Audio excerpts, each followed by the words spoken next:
Amigo, minha amiga, seja muito bem-vindo a mais um editorial do nosso canal, acompanhando mais um dia de loucura, né, da política brasileira e mundial. E aí tem muita coisa acontecendo. O Hugo Mota se bandeou de vez, né, para o lado da esquerda. Fez críticas contra o Eduardo Bolsonaro e disse que é contra, né, as ações e as sanções do Donald Trump e vai combater os Estados Unidos. Mas que história é essa, né? Então vamos falar um pouquinho sobre isso também. O Paulo Bilinski fez uma declaração gravíssima sobre o avião russo que foi sancionado pelos Estados Unidos e pousou aqui no Brasil. Nós vamos colocar esse vídeo do Paulo Bilinski, vamos discutir sobre essa situação. Dado num mesmo momento em que os Estados Unidos, segundo o Estadão, faz um relatório crítico contra o Brasil, dizendo que o Brasil viola direitos humanos. E esse relatório já foi enviado ao Congresso. Por outro lado, a imprensa internacional repercute, porque esse relatório cita principalmente o Brasil, Lula, mais Alexandre de Moraes. E aí o Le France, ele fez uma matéria dizendo que o juiz Alexandre de Moraes não vai se curvar diante das ameaças do Donald Trump e promete firmeza. Ou seja, até a imprensa internacional já viu que o Alexandre de Moraes vai dobrar a aposta. Por outro lado, Trump acaba de fazer uma declaração de intervenção federal que chamou a atenção de muita gente, deixou a esquerda, de certa forma, maluca depois da declaração do Donald Trump. A situação está bem complicada lá nos Estados Unidos e o pessoal da esquerda está desesperado, com ataques ao Donald Trump, a situação, dizendo que o Donald Trump é autoritário, mas nós vamos falar sobre isso, vamos explicar essa situação para vocês. Outro ponto também é uma crítica, ou melhor, uma denúncia que foi feita pelo jornalista Alan dos Santos, que é foragido, é inimigo do ministro Alexandre de Moraes, escancarado, né? Que há uma inimizade entre ambos, e aí ele falou sobre um subterfúgio que o ministro Alexandre de Moraes estaria utilizando para burlar as sanções da Lei Magnitsky, que pode atingir até sócios do escritório de advocacia da esposa do ministro Alexandre de Moraes. Outro ponto também que nós vamos falar é sobre a votação do fim do foro privilegiado. E aí o próprio PT deu apoio total e restrito à aprovação do fim do foro privilegiado. Vamos falar sobre isso, tá? Então, tem uma crítica muito grande também. Você lembra daquela Glória Pérez? Pois é, a Glória Pérez também fez algumas críticas sobre a cultura woke, sobre o esquerdismo. Nós vamos falar sobre isso nesse editorial. E aí, uma nota à imprensa do Paulo Figueiredo rebatendo o Fernando Haddad. Tem muita coisa que a gente preparou em especial aqui para vocês. Então, não esquece de se inscrever no canal, tá? Bora dar uma força pra gente já tá chegando lá. Vamos bater aí nossos 2 milhões de seguidores. Nossa meta é até 7 de setembro. Tô achando que nós não vamos conseguir, mas não vamos deixar de tentar, tá? Eu não vou desistir, vamos bater essa meta de 2 milhões de seguidores. Eu acho que a gente chega lá, beleza? Recadinho rápido, pessoal. Para quem pensa num plano B, né? Tá apavorado com a situação que está acontecendo no Brasil, acredita que podem, em 2026, colocar o Lula lá no poder, então você precisa de um plano B.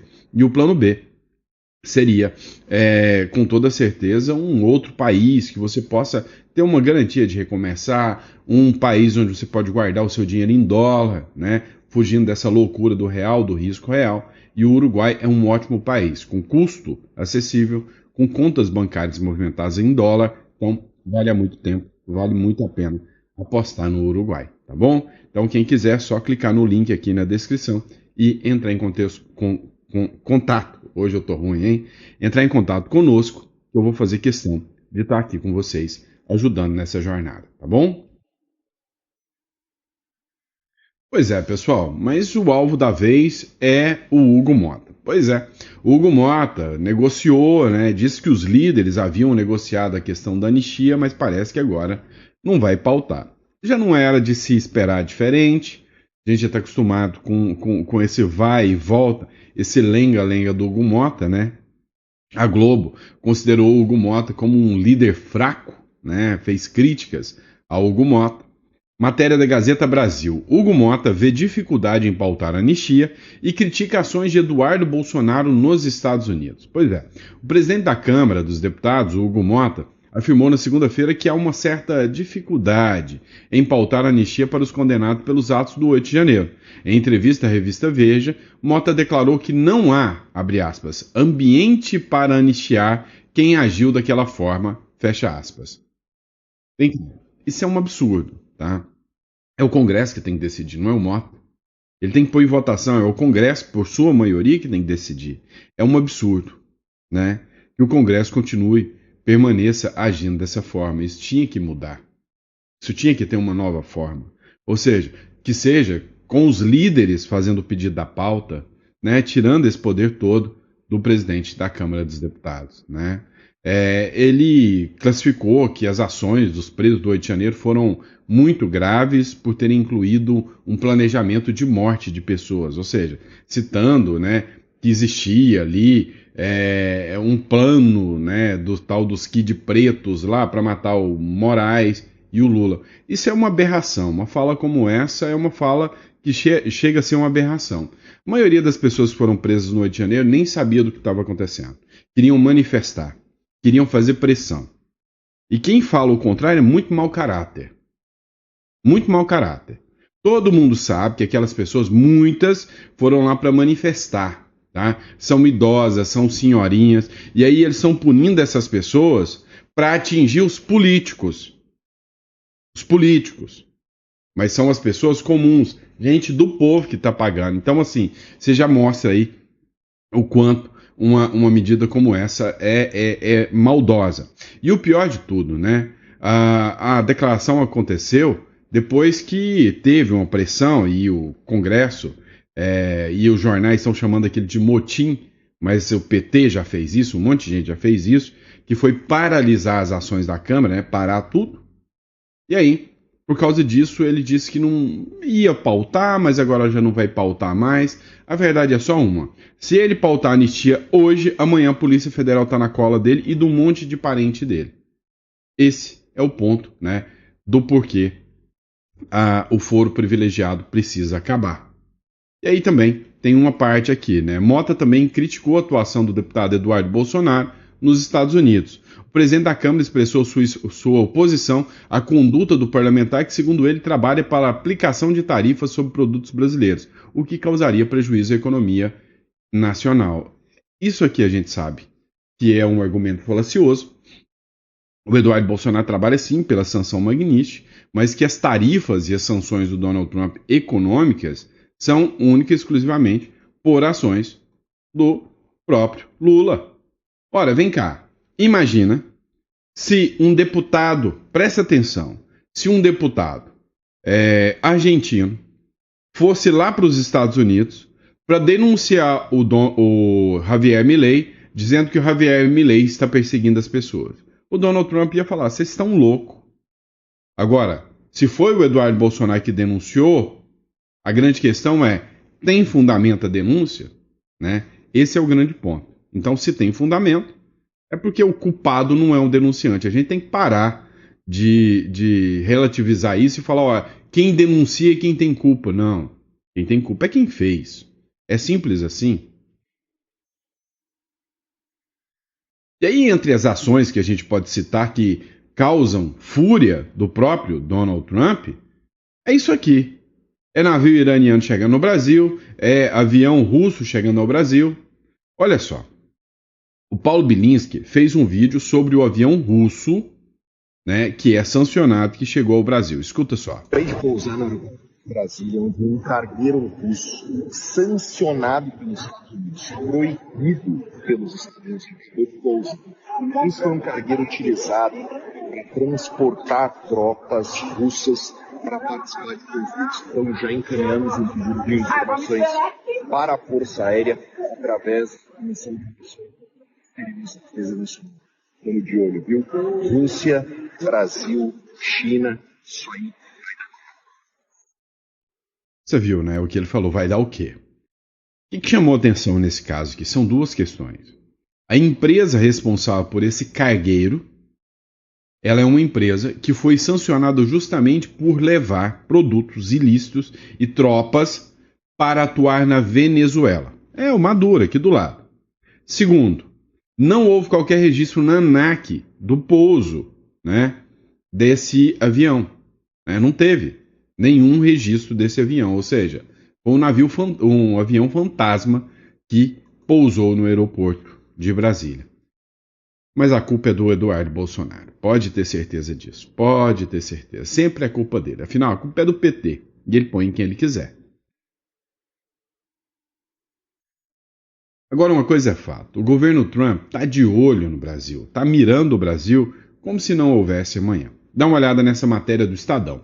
O governo Trump criticará o Brasil e Moraes em relatório sobre os direitos humanos, diz o The Washington Post. Olha só, os Estados Unidos vai criticar o governo brasileiro e o ministro Alexandre de Moraes em um relatório que o Departamento Anual tem que enviar para o Congresso Nacional sobre as liberdades políticas, né? E aí, eles resolveram justamente citar o Brasil. O The Washington Post, ele diz que visualizou trechos do relatório já com uma certa antecedência e que esse texto vai ser apresentado lá no Congresso americano, para que o Congresso americano tome medidas. E aí está lá citando que o Brasil viola direitos humanos, que o Brasil se tornou uma ditadura, que o Brasil se tornou um país autoritário. Esse tipo de ação, esse tipo de medida tomada agora pelo governo Donald Trump, ela costuma ser tomada por países que são considerados inimigos dos Estados Unidos, anti-americanos, e países que podem ter conflitos com os Estados Unidos, como o Iraque tem isso, a própria Venezuela teve esse relatório precedendo, né, a declaração de inimizade do governo com esses países. Então, assim, é um precedente, né, é uma fumaça, é um cheiro de que o Brasil logo, logo vai passar além das aranceles, né, ou seja, além das tarifas do Donald Trump, vai passar a ser visto de uma forma mais contundente como um país inimigo dos Estados Unidos. O jornal Le France fez uma publicação dizendo que, apesar de tudo isso, apesar da pressão dos Estados Unidos, o ministro do Supremo Tribunal Federal, o Alexandre de Moraes, não vai recuar. Olha só a matéria do France 24.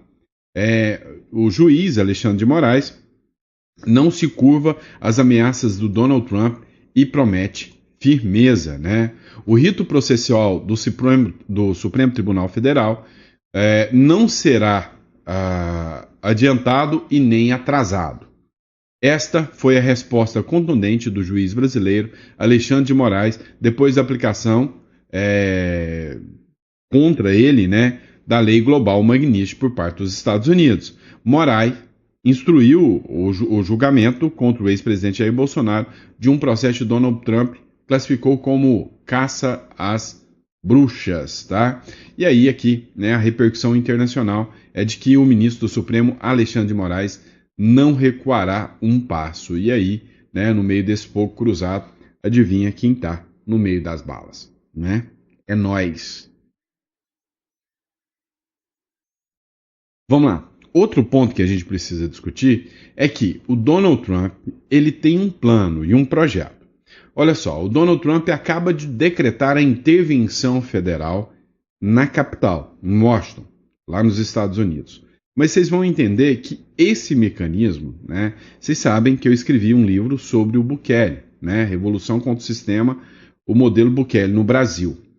E aí, este livro, ele trata exatamente quais foram os caminhos que o Bukele foi traçando, não para combater só a criminalidade. Quando você combate a criminalidade, junto com a criminalidade, você combate o esquerdismo, né, os comunistas. E aí o Donald Trump vem seguindo esse modelo exatamente, tá? E um dos mecanismos foi desesquerdizar, né, San Salvador, lá em El Salvador. Dá uma olhada aqui o que o Donald Trump está fazendo.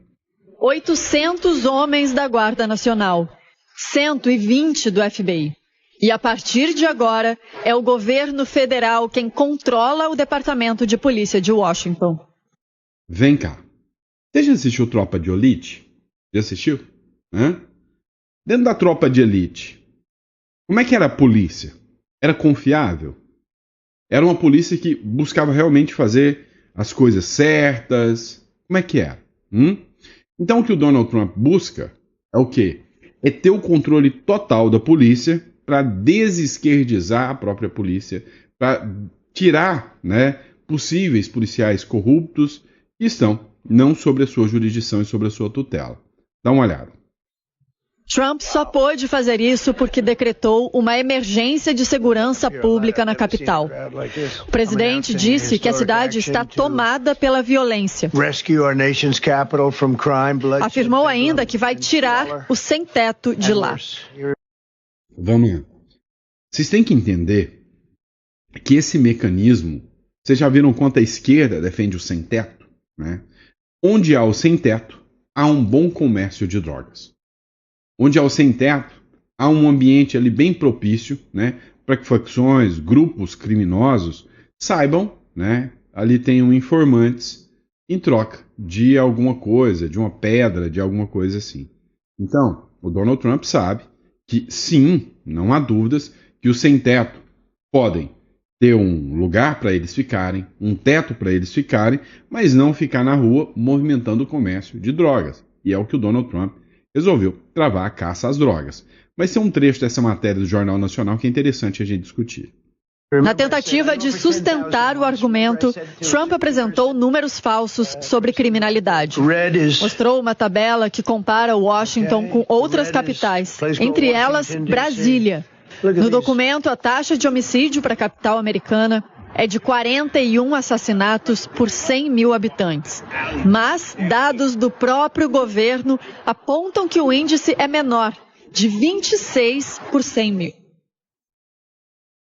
Olha, o relatório que foi feito do Trump, né?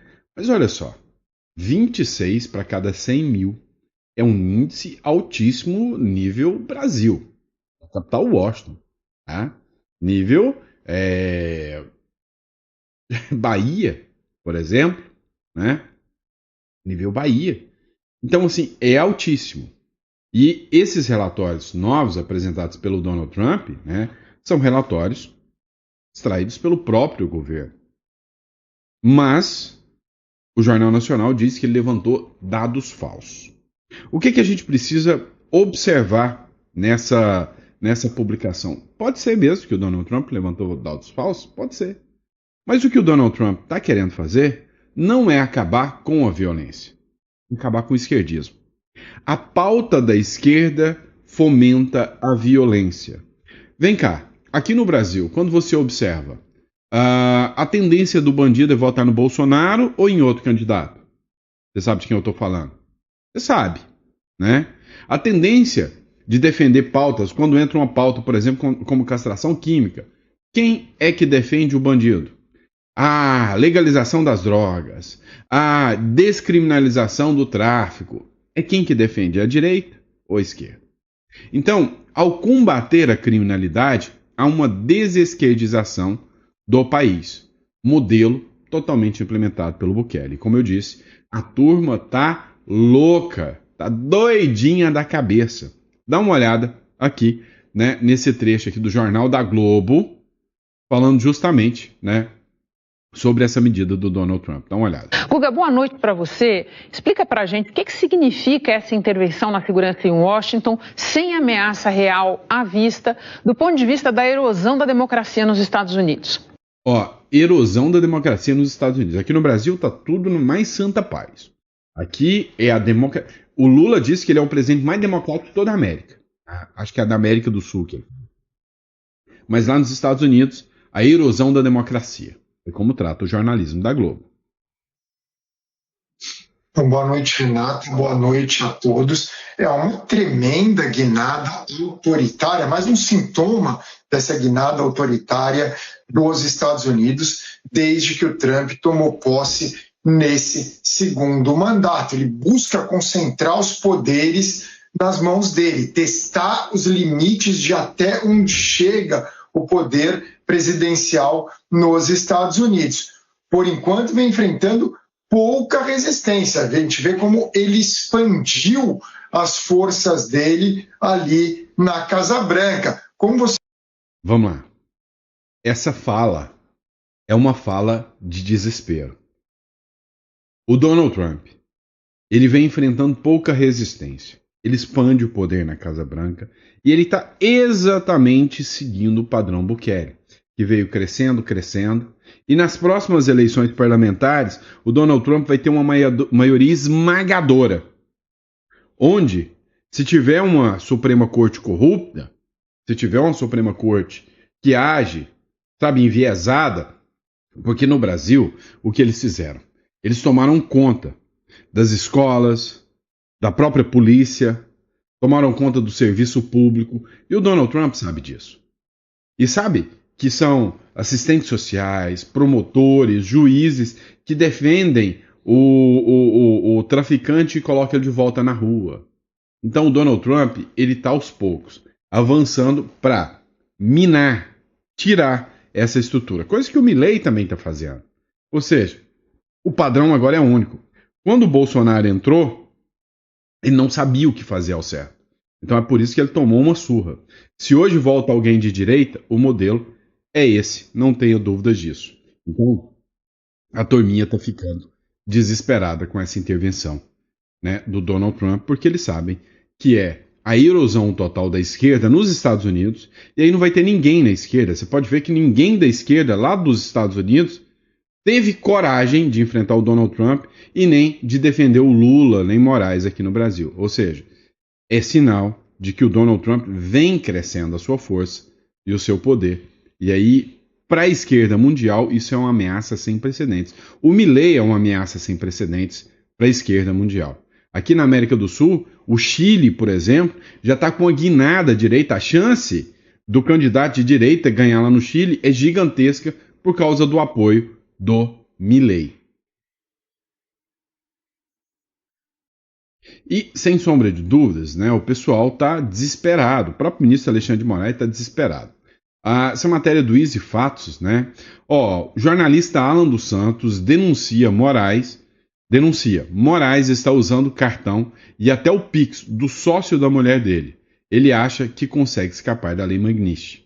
E aí é o que o Alan dos Santos escreveu aqui numa postagem, né? Ele colocou aqui assim, Moraes está usando o cartão e até o Pix do sócio da mulher, que também é muito amigo. Aí ele chama o Moraes de psicopata, né? Que é o Gabriel Chalita. O Departamento do Tesouro do Zewa rastreia tudo e Moraes acha que consegue escapar da lei Magnitsky. Então, segundo informações aqui do Alan dos Santos, é que o governo norte-americano teve essa informação. O Gabriel Chalita, ele acabou ficando famoso, tá? Isso lá em 2023. Foi na casa do Gabriel Chalita, que é esse advogado, que teve, né? Isso são informações que foram repassadas pelo Oswaldo Eustáquio. Foi através do Gabriel Chalita que a chapa Alckmin-Lula foi formada com a bênção do ministro do Supremo Alexandre de Moraes para derrubar o Bolsonaro, tá? E aí, justamente, teve agora várias denúncias, né, sobre a atuação do próprio Supremo Tribunal Federal ante, né, as eleições de 2022. Inclusive, foi tema de uma matéria aí do The Washington Post. Ou seja, aos poucos, né, muita coisa está sendo revelada, muita coisa está se apresentando para a nação brasileira.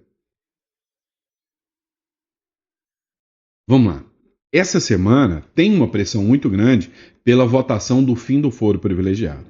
Só que, segundo informações de jornalistas, já há uma ameaça dos ministros do Supremo que, caso impeachment seja pautado ou seja pautado também o fim do foro, o mercúrio vai esquentar. Esse foi o termo utilizado pelos jornalistas. Ou seja, o Supremo Tribunal Federal vai como um leão contra os deputados e senadores que possam, né, implementar aí votações que desagradam o Supremo Tribunal Federal. Só que tem um detalhe: os ministros do Lula e os petistas foram a favor do fim do foro privilegiado lá no Senado. A PEC do fim do foro privilegiado, ela foi negociada como parte de acordo agora com o pessoal da oposição, os bolsonaristas e o pessoal do Centrão, para que tivesse o fim da obstrução. E aí, quem apresentou esse projeto foi o Álvaro Dias. Eu fiz uma live com ele em 2021 ou 2022, falando sobre o foro privilegiado, né, do Álvaro Dias, e aí ela foi aprovada lá em 2017 e ficou travada. Ninguém coloca para votar na Câmara dos Deputados. Na época teve uma pressão muito grande contra o Arthur Lira, para o Arthur Lira colocar em votação, mas inclusive ela não mandou. Só que na votação que aconteceu lá no Senado, altos caciques petistas votaram a favor da PEC do fim do foro privilegiado. Foram vários petistas, né? Teve quase que 99% de apoio nesse projeto. Na ocasião que teve a votação, a própria Gleisi Hoffmann votou a favor do fim do foro privilegiado. Além dela também tiveram outras figuras, como a Simone Tebet, que deu apoio, gravou vídeos, né, com apoio ao fim do foro privilegiado. O Lindbergh Farias também fez vídeos, né, enfim, foram várias figuras, né, desde da esquerda, de centro-direita, que apoiaram o fim do foro privilegiado. Vamos lá, pessoal. Vamos falar de novela? Vamos fofocar sobre novela? É brincadeira, vocês sabem que eu não tô nem aí pra novela, eu não me preocupo com isso. Vamos lá, vamos dar uma olhada aqui sobre a seguinte questão. Você deve lembrar, a Glória Pérez, né, ficou muito conhecida pelas novelas que ela fez e também por um caso trágico, né, que foi da filha dela, que acabou perdendo a vida aí, né, por causa de um marginal. Agora, ela chocou muitas pessoas justamente pela fala dela, ou seja, sobre a cultura woke, sobre o quanto a esquerda enche o saco, literalmente. Olha o que ela falou. Censura moral às novelas está pior do que na época da ditadura militar, diz a Glória Pérez. Em entrevista, a autora Glória Pérez afirmou que a censura moral e o medo de desagradar grupos tornaram-se barreiras mais severas para a teledramaturgia do que a própria ditadura militar. Abre aspas. Agora, nós temos uma multiplicidade enorme de Solanges. Solange, né, ela estava fazendo uma referência a Solange Hernandes, que era uma das líderes, né, vamos dizer assim, da Gestapo de censura da época da ditadura militar, né? Então tinha uma acusação de que havia essa censura muito pesada sobre o que se podia dizer, sobre o que se podia falar, né? E aí ela disse que agora, né, essa cultura woke, essa agenda woke, principalmente a turma da esquerda, está muito, mas muito pior do que a época da censura da ditadura militar. Só que assim, cá entre nós, a gente sabe que ela é uma dramaturga, que ela é uma diretora de novelas e que ela é muito vinculada à galera, né, da Globo, dos artistas, e que ela tem que tomar muito cuidado no que ela fala. Ela está sendo vítima de censura. Então, assim, muita gente foi lá e colocou nos posts que entendeu o recado dela, que ela não está falando de censura só da turma woke, turma da lacração. Ela está falando da real censura que acontece no Brasil hoje, que eu também sou vítima, né, que eu também, né, tenho que pensar e medir muitas minhas palavras antes de fazer qualquer editorial com vocês. Vamos lá, pessoal. Ontem, o Haddad passou uma humilhação sem precedentes para qualquer figura de governo, né? Ele tinha uma agenda marcada com o representante dos Estados Unidos e tomou um baita de um bolo, né? Algo assim, bem vergonhoso. E aí, como sempre, como todo petista, a culpa é dele. Mas ele coloca em quem ele quer. Colocou a culpa na extrema-direita. Eduardo Bolsonaro e Paulo Figueiredo passam a ser os grandes responsáveis por tudo isso, né? E aí o que aconteceu? O Paulo Figueiredo fez uma nota à imprensa. Olha só o que ele escreveu. Cancelamento de reunião com Scott Bessent. O deputado Bolsonaro e eu tomamos conhecimento das declarações do ministro da Fazenda, Fernando Haddad, que tentou atribuir à nossa atuação nos Estados Unidos o suposto motivo para o cancelamento de uma reunião com o secretário de Tesouro americano, que é o Scott Bessent. Primeiro, O Haddad prefere culpar terceiros pela própria incompetência. Mas é óbvio, a culpa é dele. Ele coloca em quem ele quer, ué. Enquanto Lula só fala besteira por aí e inflama a crise diplomática. Há quase 2 semanas, o presidente Donald Trump declarou emergência econômica nos Estados Unidos, apresentando de forma clara as razões. Até que o Brasil enfrente esses pontos, qualquer reunião será mera encenação. E, portanto, inútil. 2. Não temos nem pretendemos ter qualquer controle sobre a agenda do secretário do Tesouro dos Estados Unidos. O Sr. Bassett é um profissional admirável, que cumpre as diretrizes determinadas pelo presidente e preserva única e exclusivamente os interesses do povo americano. 3.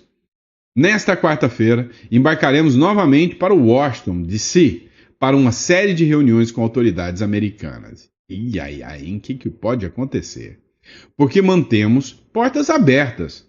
Talvez Lula também tivesse, se em vez de proteger o próprio regime e fazer bravata ideológica, colocasse a diplomacia e o interesse nacional em primeiro lugar. Eduardo Bolsonaro, deputado federal em exílio, e Paulo Figueiredo, jornalista em exílio. Pois é, ganharam aí, né, uma série de admiradores por causa do papel e da atuação que eles estão tendo, né, lá nos Estados Unidos. Olha, a grande questão que fica escancarado é que hoje, né, há uma não incompetência, mas há um bloqueio total por qualquer medida por parte do governo por causa da sua ideologia. Eles não vão conseguir negociar com os Estados Unidos e, por causa disso, estão dando prejuízos inimensuráveis ao povo brasileiro. Tá bom? E é isso, pessoal. Muito obrigado pela confiança, pela credibilidade de vocês. É sempre uma honra, um prazer poder estar aqui com vocês e discutir um pouquinho sobre, né, tudo isso que está acontecendo no Brasil. Recado rápido para você. Se você busca, né, proteger o seu patrimônio através de uma holding, se você ainda não sabe o que é uma holding, como funciona, se você já construiu um certo patrimônio no Brasil, é importante que você procure um profissional para te orientar. Clica aqui no link e você consegue agendar uma consulta conosco, tá? Para saber sobre internacionalização, saída do Brasil, imigração para o Uruguai, né? Ou outro país que seja interessante para você. Assim como também é interessante que você entenda os benefícios da holding, tá? Olha, quando você tem uma pessoa especializada, um tributarista para te orientar, é interessante o quanto você pode fazer estruturas que vão te dar benefícios, estratégias e garantias, né, de que você pode reduzir impostos, de que você não corra o risco de perder o patrimônio, tá? Vamos lá, eu tenho um cliente que chorou na consulta comigo. E você, se é um empresário, você vai entender o porquê. Ele, né, atuava no setor de calçados. Durante a pandemia, ele teve que fechar as portas. Durante a pandemia, ele não conseguiu se sustentar. E alguns funcionários acabaram executando, né, o patrão. E essas ações foram virando uma bola de neve. Não conseguiu saldar a dívida com fornecedores que o executaram. E quando foi acabando a pandemia, que ele ia retornar, chegou às ações, travando todas as suas contas bancárias, travou o imóvel e penhorou o imóvel e todo o maquinário que ele tinha. E aí ele ficou impossibilitado de trabalhar. A pergunta que eu te digo é, e se esse maquinário, se essa propriedade fosse de um terceiro, de uma holding, que é dele, mas não da empresa que está exercendo essa atividade e houvesse uma alocação? Era uma proteção que ele teria. Então, quando você estrutura o patrimônio, você consegue grandes benefícios, tá? Se isso é interessante, se isso tocou a você, tá? Clica aqui no comentário, tá? No link aqui que está abaixo e escolha o Holding Offshore ou Imigração para o Uruguai, caso você queira um plano B, tá bom? Obrigado, fiquem com Deus e até o próximo editorial.